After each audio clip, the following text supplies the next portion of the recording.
আর এই মুহূর্তে যে খবরের দিকে নজর রাখতেই হচ্ছে কল্যাণী এইমসে। কলকাতা মেডিকেল থেকে গ্রিন করিডর করে দেহ নিয়ে যাওয়া হয়েছিল কল্যাণী এইমসে। চলছে ময়না তদন্ত রাজ্য সরকারি হাসপাতালে, সেখানে আস্থা নেই মৃতের পরিবারের। কেন্দ্র হাসপাতালে ময়না তদন্তের দাবি পরিবারের।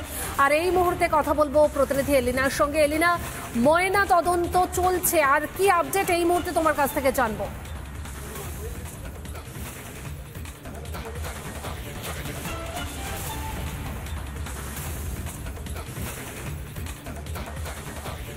একেবারে পায়েল, দেখো প্রায় 3 ঘন্টার কাছাকাছি বলা যেতে পারে ময়নাতদন্তের প্রক্রিয়া সেটা চলেছে। কিছুক্ষণের মধ্যেই দেহ বার করা হবে সেই মৃত নার্সের। আমি ছবিটা দেখানোর জন্য বলবো, কিছুক্ষণ আগে বঙ্কিম ঘোষ তিনি এসে উপস্থিত হয়েছেন, অম্বিকা রায় তিনিও এসেছিলেন এবং এই মুহূর্তে অ্যাম্বুলেন্স কিন্তু রেডি রাখা হয়েছে। সেই অ্যাম্বুলেন্সের ছবিটা একবার দেখানোর জন্য বলবো ভিডিও জার্নালিস্ট অমিত নাথকে। এই মুহূর্তে অ্যাম্বুলেন্স রেডি রাখা রয়েছে আর কিছুক্ষণের মধ্যেই দেহ বেরোবে এবং এখান থেকেই কিন্তু সরাসরি নন্দীগ্রামের যে বাড়ি রয়েছে সেই মৃত নার্সের নন্দীগ্রামের বাড়িতে কিন্তু তাকে সরাসরি নিয়ে যাওয়া হবে। পরিবারের সঙ্গে আমরা কথা বলেছিলাম, পরিবার প্রথম থেকেই দাবি জানিয়েছে সিবিআই তদন্তের। একই সঙ্গে তারা চেয়েছিলেন রাজ্য সরকারি হাসপাতাল যেগুলো রয়েছে সরকারি হাসপাতালের উপর কোনো আস্থা রাখতে পারছেন না পরিবার, এমনটাই কিন্তু তারা জানিয়েছেন সংবাদ মাধ্যমকে বারবার। এবং সেই জায়গায় তারা প্রথম থেকেই চেয়েছিলেন কল্যাণী এইমসে ময়নাতদন্ত করা হোক। যদি কল্যাণী এইমস না হয় সেক্ষেত্রে কেন্দ্রীয় হাসপাতালে যাতে ময়নাতদন্ত করা হয়। এবং পরিবারের দাবি মেনে আজকে সকালবেলায় কিন্তু একেবারে ভোরবেলায় কলকাতা পুলিশ মর্গ থেকে সরাসরি কল্যাণী এইমসে নিয়ে আসা হয় সেই মৃত তরুণী নার্সের দেহ। ইতিমধ্যেই প্রায় 3 ঘন্টার কাছাকাছি কিন্তু চলেছে ময়নাতদন্তের প্রক্রিয়া। আমি একবার বঙ্কিম ঘোষের সাথে কথা বলার চেষ্টা করব, তিনি কি বলছেন তার কথা একবার শোনার চেষ্টা করব। এটাই রহস্যের জায়গা। ফলে আজকে বাড়ির লোক যদি সিবিআই তদন্ত চায়, কারণ সরকারের প্রতি কোনো আস্থা মানুষের নেই, সেই জন্য সিবিআই চাইছি। আমরাও মনে করি সিবিআই হওয়া। কথা বললেন সিবিআই তদন্ত। বাবু, এই ঘটনা কি বলবেন? 72 ঘন্টারও বেশি সময় ধরে একটা টানাপোড়েন চলেছে ময়না তদন্ত নিয়ে।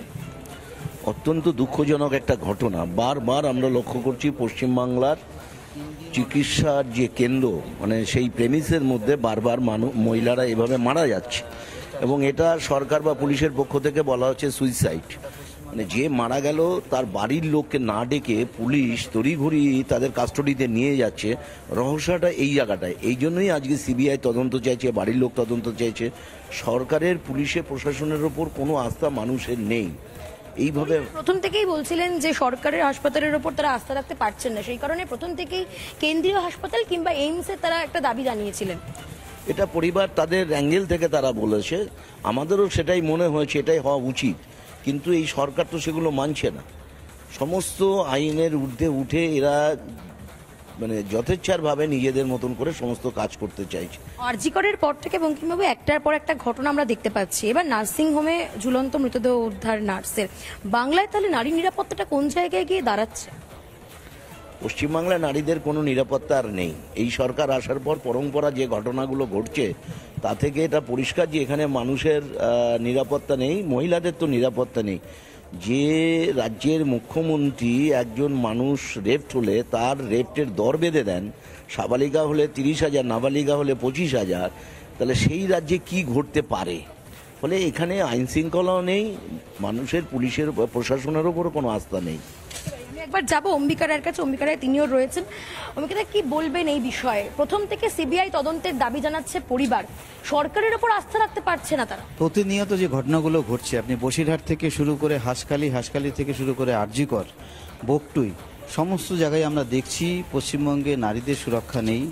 নারীরা যেভাবে তাদের প্রতি যে অন্যায় অত্যাচারগুলো হচ্ছে এবং পুলিশ মেশিনারি সেটাকে প্রোটেক্ট করতে পারছে না। এমনকি যারা নাকি ক্রিমিনাল তাদেরকে প্রোটেক্ট করার জন্য তারা চেষ্টা করছে, প্রয়াস করছে। ডিস্ট্রাকশন অফ দ্য এভিডেন্স আরজি করার ক্ষেত্রে আমরা দেখেছি। তাই জন্য অলরেডি মানুষের মনে, পশ্চিমবঙ্গে আপমন মানুষের মনে অলরেডি একটা ন্যারেটিভ তৈরি হয়ে গেছে যে পশ্চিমবঙ্গ পুলিশের মাধ্যম দিয়ে তারা প্রপার পাচ্ছে না। তা সেই জন্যে যে পোস্টমর্টেম সেটা একটা বড় সূচক ইনভেস্টিগেশনের।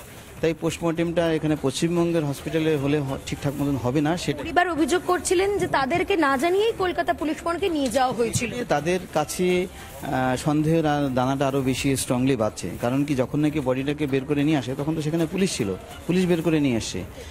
তো সেই জন্য এবং তাদের পরিবারের সাথে সহযোগিতা করেনি, পরিবারের সাথে মিসবিহেভ করছে, পরিবারের লোক সেটা বলছে।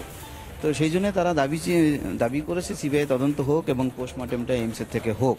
কারণ কি পশ্চিমবঙ্গের সরকারের আন্ডারে যে সমস্ত হসপিটাল আছে সেখান থেকে যদি ইনভেস্টিগেশন হয়, পোস্টমর্টেম হয়, তাহলে প্রপার হবে না।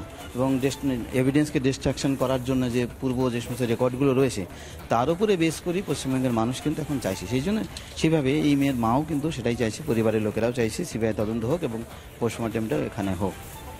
অনেক ধন্যবাদ। আমার সঙ্গে এতক্ষণ ছিলেন বঙ্কিম ঘোষ এবং অম্বিকা রায়। তারা প্রত্যেকেই যেমনটা বলছেন যে সিবিআই একদমই তদন্তের এলিনা, দাবি যে পরিবার- প্রত্যেকটা মুহূর্তের ছবি তুমি তুলে ধরছো। আপাতত ধন্যবাদ এলিনা তোমাকে। আর কিছুক্ষণের মধ্যেই মৃত নার্সের দেহ নন্দীগ্রামে তার বাড়িতে নিয়ে যাওয়া হবে।